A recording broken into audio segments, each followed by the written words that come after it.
बिस्मिल्लाहिर्रहमानिर्रहीम अस्सलाम वालेकुम, welcome to my YouTube channel. जी, आज मैं आपके लिए कोई कुकिंग रेसिपी नहीं लेके आई, बल्कि आज मैं आपके लिए लेके आई हूँ एक ईदी व्लॉग।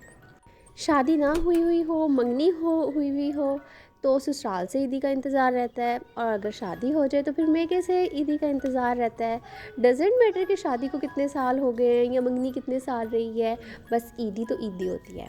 हमने इस बार ईदी दी है दो लोगों को, यानी एक मेरी नन जो मैरिड है और एक मेरी देवरानी जिस देवर की रिसेंटली इंगेजमेंट हुई है। तो उसके लिए मैं और अम्मी यानी मेरी सासू माँ हम दोनों बाज़ार गए और फिर हमने सारी शॉपिंग की, जो भी बैंगल्स ज्वेलरी एक्सेट्रा, और साथ में हमने एक बास्केट भी ली जिसे हमने प्रिपेयर करके अपनी देवरानी को दिया। चलिए जी, अब आती है बारी सबसे पहले देवरानी की दी गई थी। उसके लिए ड्रेसेस बनाए हुए थे और साथ में बैंगल्स और परफ्यूम बैग ज्वेलरी पोनियाँ वगैरह, ये सब चीज़ें मैंने, मोमना ने और उम्मी हानी ने मिल के बास्केट रेडी की। बच्चे काम तो नहीं करने देते हैं, लेकिन इस काम में बच्चे भी बहुत एक्साइटेड थे मेरे साथ। हमें कुछ आइडिया नहीं था मौसम कैसा होगा ईद पे, शायद ठंडा ही हो, तो इसलिए फिर हमने एक रेशमी ड्रेस बना लिया और एक लॉन का बना लिया कि जैसे भी उन्हें अच्छा लगेगा वो वैसे ही पहन लेंगी। तो ये हमारी ईदी की फ़ाइनल लुक थी बास्केट की। और ये फिर नेक्स्ट डे अम्मी अब्बू और मोमना जाके ईदी दे के आए। मोमना अपनी चची को ईदी दे के आई। उसके बाद बारी आई जी मेरी नान की ईदी की, जिसे ख़ुद भी बड़ा इंतज़ार था कि मेरी ईदी आएगी। हर किसी को होता है भाई, मुझे ख़ुद बहुत इंतज़ार था कि मेरे मेके से ईदी कब आएगी, मम्मा कब लेके आएंगी।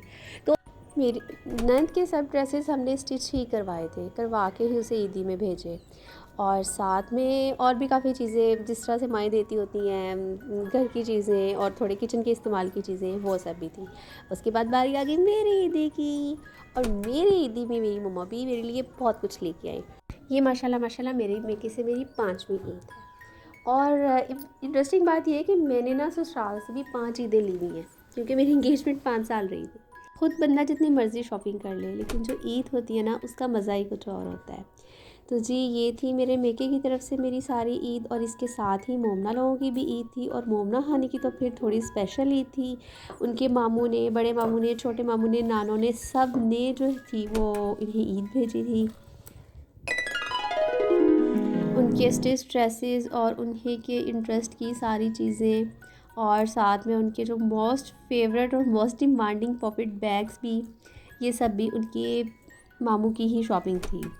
तो जी, उसके बाद फिर अफ्तारी की भी मैंने तैयार की। मम्मा ये थी घर, तो फिर अफ्तारी भी थोड़ी स्पेशल बनानी थी। तो ये सब कुछ फिर मैंने अफ्तारी में बनाया। चिकन कढ़ाई, समोसियाँ, रोल, पकोड़े, चिप्स और चना चाट भी, हाँ चना चाट भी थी, और ड्रिंक्स भी 2-3 तरह के थे।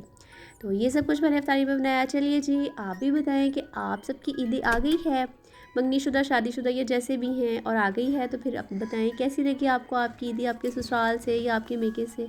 अल्लाह हाफिज़।